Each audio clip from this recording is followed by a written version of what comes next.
Assalamualaikum warahmatullahi wabarakatuh. Hai guys, para pemirsa channel Lembaga Perlindungan Konsumen Nasional Indonesia yang kami hormati, para pimpinan pengurus provinsi, kabupaten, kota se-Indonesia.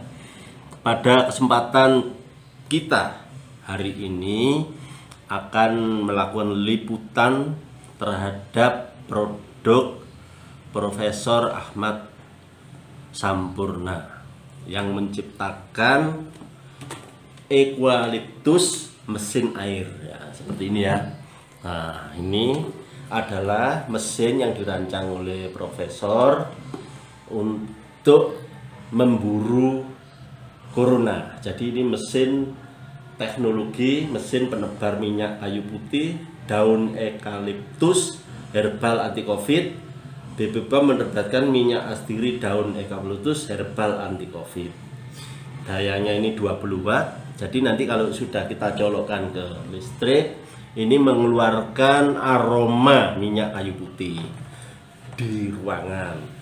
Nah, ini akan digunakan di sekolah tatap muka yang oleh pimpinan LPKI Klaten sebagai pimpronya itu sudah dikirim ke Kementerian Pendidikan agar anak didik kita itu menggunakan ini ruangannya, sehingga terbebas dari virus corona. Jadi kalau ini dicolokkan ke sini, ini terus di off. Nah, ini dicolokkan seperti itu. Nah, itu mesinnya ya. Nah, itu mengeluarkan seperti ini, bau aroma minyak kayu putih yang botolnya seperti ini, formula Ceneol, EMA teknologi Ceneol, hand and killer covid.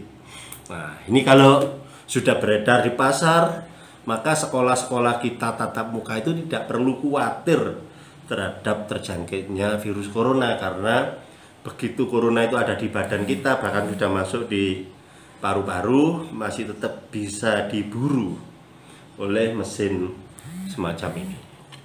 Nah, ini mesinnya dia.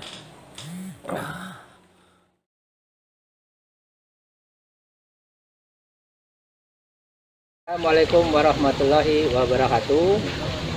Bapak Ibu, mas-mas dan adik-adik sekalian, COVID-19 itu bisa kita kalahkan asalkan kita mengerti tentang ilmu teknologi COVID ya. COVID itu salah satunya adalah mengentalkan darah karena oksigen kurang, kita lakukan respirasi paru-paru ya. Oksigen berkurang sehingga karbon dioksida yang ada di dalam darah tidak bisa dikeluarkan dengan maksimal, sehingga lambat laun karbon ini akan mengentalkan darah ya. Jadi bagi Bapak Ibu atau adik-adik sekalian yang kena COVID, itu secara otomatis terjadi pengentalan darah ya. Nah, pengentalan darah ini menyebabkan sesak napas hingga sesak napas akut. Nah, kalau sudah sesak napas itu maka oksigen semakin susah didapat oleh paru-paru ya, sehingga pembuangan karbon juga semakin sedikit. Nah, semakin sedikitnya karbon dibuang, darah semakin mengental, darah mengental yang kuat sekali sehingga jantung tidak bisa memompa, berakibat kematian gitu ya. Jadi sesak napas mengakibatkan kematian, itulah yang menjadi strategi COVID mengalahkan manusia. Nah, itu bisa diakalin atau bisa dikasih solusi dengan melalui kecerdasan buatan respirasi paru-paru ya. Nah, untuk kali ini kecerdasan respirasi paru-paru ditujukan bagi orang yang sudah kena COVID parah, tidak bisa bergerak, hanya bisa duduk atau di tempat tidur ya. Nah, bagaimana bentuk respirasinya? Nah, nanti akan saya peragakan dan nanti semuanya bisa dihitung berapa besar oksigen yang dihasilkan melalui kecerdasan buatan respirasi paru-paru dengan duduk atau dengan tidur. gitu ya. Nah, akan saya kasih contoh gerakan lambat dulu. Jadi tidak mungkin semua yang sudah parah kena COVID itu bisa melakukan gerakan cepat ya. Harus dimulai dari gerakan lambat dulu. Nah, sebagai contoh begini, gerakannya cuma sederhana saja, bahwa kita tangan ke atas begini adalah menghirup oksigen, kemudian melepaskannya dengan ke bawah dengan melepaskan karbon dioksida.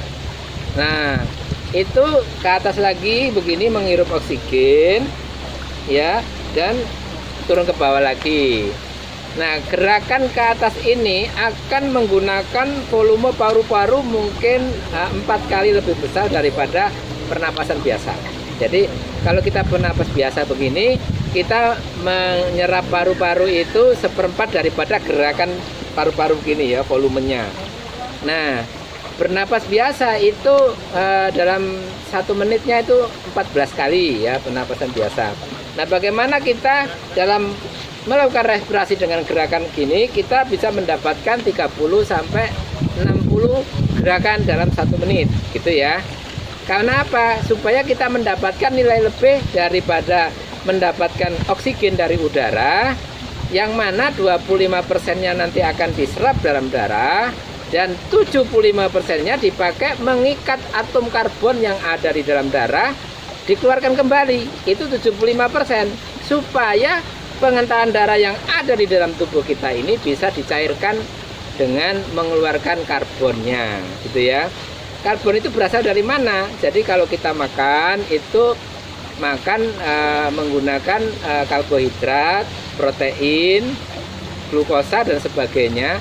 Itu atom karbonnya ada di depan, misalkan glukosa ya, CHO. Nah, C-nya ini nggak bisa dihabisin di dalam tubuh karena memiliki nilai titik leburnya itu 4000 derajat. Nah, bisanya dikeluarkan oleh tubuh melalui CO2. Nah, semua kegiatan metabolisme tubuh yang ada di dalam manusia ini ya, itu nanti mengakibatkan di dalam darah itu terdapat buangan atom karbon. Nah, buangan atom karbon ini yang dinamakan dengan darah vena. Jadi darah vena itu darah yang memiliki kelebihan atom karbon yang harus dibuang melalui paru-paru, melalui hidung menjadi CO2.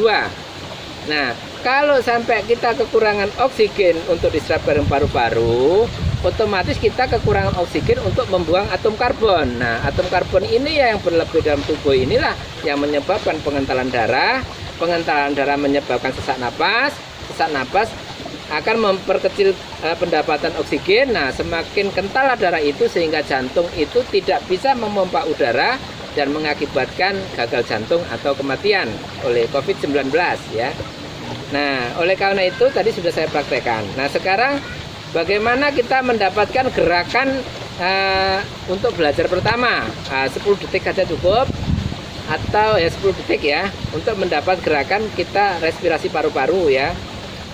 Dengan cara duduk. Nah, nanti juga kita praktekkan dengan cara tidur ya. Jadi cara duduk ya. Yang pertama kita ke atas adalah ambil oksigen, keluar adalah mengeluarkan CO2 atau karbon dioksida. Nah, kalau gerakan keluarnya itu kita perkuat, itu kita bisa menguras virus COVID-19 yang ada di dalam paru-paru, tenggorokan dan hidung. Kita keluarkan. Jadi pada saat kita keluarkan begini, kita kasih tekanan. Nah, supaya COVID yang ada di dalam tubuh ini keluar. Ya, COVID masuknya kita sedot dalam kita karena kena COVID. Nah, COVID itu bisa kita keluarkan kalau kita keluarkan lewat hidung juga. Karena apa? Sistem keluar masuknya COVID dalam media di udara itu melalui kelembapan udara ya. Kelembapan udara nanti bisa dijelaskan di waktu yang lain ya. Nah, sekarang karena kalau kita respirasi itu mengeluarkan COVID, maka diharapkan respirasi ini tidak dilakukan di ruangan. Nah, kalau dilakukan di ruangan ya harus ada teknologi pembasmi COVID. Nah, kalau tidak dilakukan di ruangan, dilakukan di ruangan terbuka yang ada mataharinya gitu ya.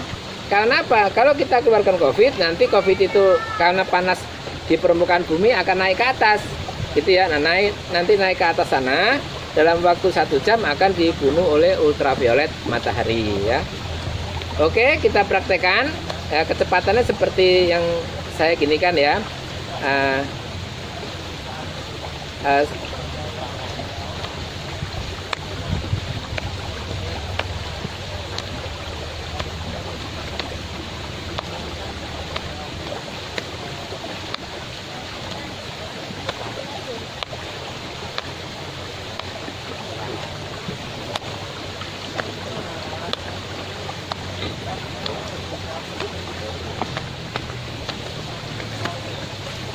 Ya demikian. Jadi waktu kita gerak, kita turun, kita waktunya berapa, kita tentukan ya. Nanti ada oksigen yang akan kita sedot, kita keluarkan, karbon dioksida. Nanti semakin cepat kita melakukan, kemampuan kita ini tergantung kekuatan kesehatan ya. Nanti dengan hitungan tadi kita akan hitung berapa liter oksigen yang dihasilkan kita respirasi paru-paru dengan duduk ya. Memang dibandingkan dengan yang berdiri, berayun dan jalan cepat tuh jauh berbeda. Cuman ini paling tidak kita meloloskan diri dari sesak napas akut ya, maupun pengentalan darah yang akut yang menyebabkan gagal jantung dan kematian ya. Jadi respirasi paru-paru ini tujuannya adalah kita sehemat mungkin ya, atau sekuat mungkin menghasilkan oksigen tanpa ventilator oksigen ya. Kalau ventilator oksigen itu menghasilkan 5 kali oksigen dibandingkan udara bebas, tapi respirasi ini kemungkinan setelah kita hitung bisa menghasilkan jauh lebih tinggi daripada kemampuan dari ventilator oksigen ya. Sehingga begitu Bapak Ibu sekalian, semoga terhindar ya. Kalau dengan sisi ilmunya, Bapak Ibu itu secara ilmu akan terhindar dari sesak napas yang akut yang menyebabkan gagal jantung karena darahnya mengental. Ya begitu Bapak Ibu sekalian, bisa dicoba nanti ada aturannya yang akan kita tampilkan dalam video maupun buku ya, supaya nanti bisa dilakukan praktek oleh yang kena COVID baik di isolasi mandiri maupun di rumah sakit ya. Saya kira begitu. Nanti akan ada juga tentang instruktur ya, kita juga mempersiapkan instruktur. Ada 100 tim kami yang juga siap untuk melakukan instruktur bagi rakyat bangsa Indonesia yang melakukan respirasi untuk menjadikan COVID-19 menjadi virus yang tidak berbahaya lagi ya. Yang dulunya virus itu menyebabkan sesak napas dan kematian yang sangat banyak, tetapi dengan ilmu kecerdasan respirasi paru-paru ini menjadikan virus itu tidak bisa melakukan serangan sesak napas dan pengentalan darah yang akut mengakibatkan gagal jantung atau meninggal ya. Dengan begitu diharapkan dengan sistem respirasi paru-paru atau kecerdasan respirasi paru-paru ini COVID-19 menjadi virus biasa. Terima kasih. Assalamualaikum warahmatullahi wabarakatuh. Assalamualaikum warahmatullahi wabarakatuh. Begini kok.